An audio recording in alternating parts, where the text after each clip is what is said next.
Guten Tag, Kinder. Ich bin Airsoft NCT, and today I'm excited to show you guys my Airsoft Gun collection. Now, every single replica that you are going to see today is not just an Airsoft replica that I use for local field play. I have a very specific purpose for every single piece that I own. Because truthfully, the Airsoft replicas can be one of the most expensive parts of this hobby, like the impression kit building. So I have to make sure everything that I have is very useful to me. And that's exactly what I have here. I think we should start with the most modern and then move our way back in time. So first things first, let's talk about the KSK G36KA1 that I use. This G36KA1 is my pride and joy. I built it a few years ago and it has ran beautifully ever since. So all of the internals are redone. This is an Airy style body and I have a few different accessories on it, such as a shortened C-length stock, the KSK top rail with MP7 sights, Magpul RSA, EOTech 552 replica, the Elements replica of the LLM01, a KAC style foregrip, and the KAC style RIS rail. The magazines I typically use for this are the Magpul G-Mags. These are not the modern PTS ones that you can find. These are the really old ones from 2012 that were discontinued. I got these for a great deal and they really complete the look of the G36KA1. I can't really put a price tag on it because it was custom built almost entirely, but I will say that this kind of build probably took me anywhere from the $500 to $600 range, with all parts kind of all in. If you are interested in seeing a video of this more in detail, I'll put the card up above because I have gone through this gun in a little bit better detail. And I think it's a good idea to talk about the backup option I have as well as the other options I have. The G36KA1 is not the only style of G36 that I own. However, they all use the same low receiver and barrel. So I do switch out the body as well as the top rail, the handguard, all of those things to complete my G36KA4 build or the KA2 build. But in case all of those options fail and I am stuck with nothing else, I do have a trusty JG G36K.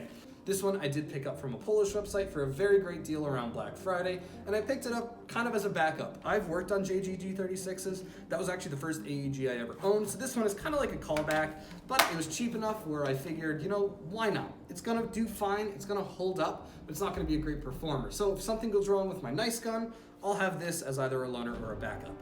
Keeping with the HK theme, this is my KWA HK USP gas blowback pistol. This is one of the older ones. I actually picked this thing up used for about $70. Came with a couple of magazines. One of them is busted. This one's on its way out. This is an old gun, but it works and it looks the part. So the KSK actually used the HK-P8. After I got this, they did come out with a replica, so I will be replacing that once this one fully kicks the bucket.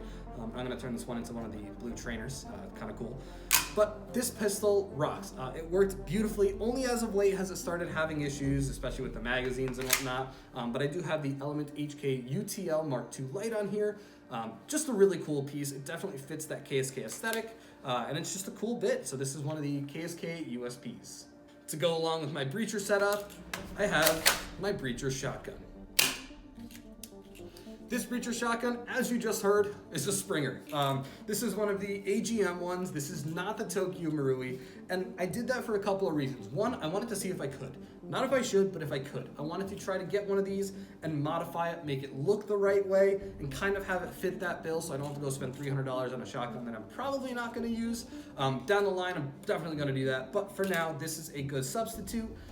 This has the 870 MCS style, has the nice pistol grip. I did put a real shotgun sling holder on here. I did screw it in and glue it in, and that thing shouldn't be going anywhere. Filled in all the holes, that kind of thing. But this piece is definitely just more for my impressions than anything else, and it works. It takes a magazine, so that's why I have the shell sticking out here. I do have to get a trap door just to fill that hole. I don't plan on blasting anyone with this on an airsoft game or an MSW event, that kind of thing. But it is a cool piece, and I do have it for my breacher setup. So all of that was recent, past few decades. Let's kick it old school now, and let's go with my Car 15. This is one of the classic Car 15 guns that you'll see in Vietnam War games. You'll see it even into like Gothic Serpent and all of that. But the Car 15 is a great little platform, kind of the predecessor to the M4 that we all know and love today.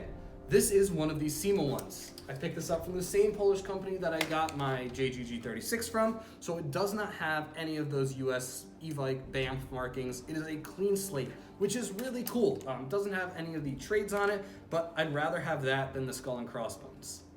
And truthfully, I have not taken this thing to a game yet. It is bone stock on the inside. It's got a decent amount of heft to it.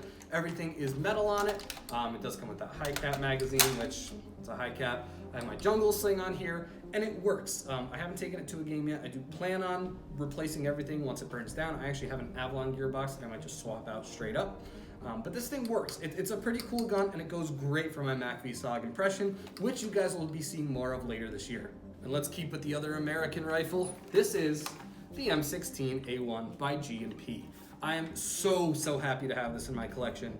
And in fact, I do have another M16A1. It is in pieces right now. It is the SEMA one. But this G&P is my primary. This one's my go-to. It is definitely one of, hands down, the best replicas that you can get on the market. And I did a full video, and I will put that in the description as well as on a card up above. Please go watch that. I love that gun.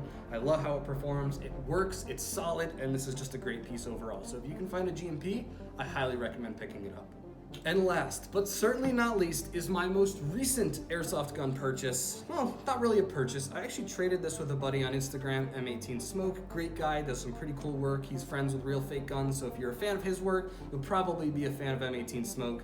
I traded my Garand and some cash for this.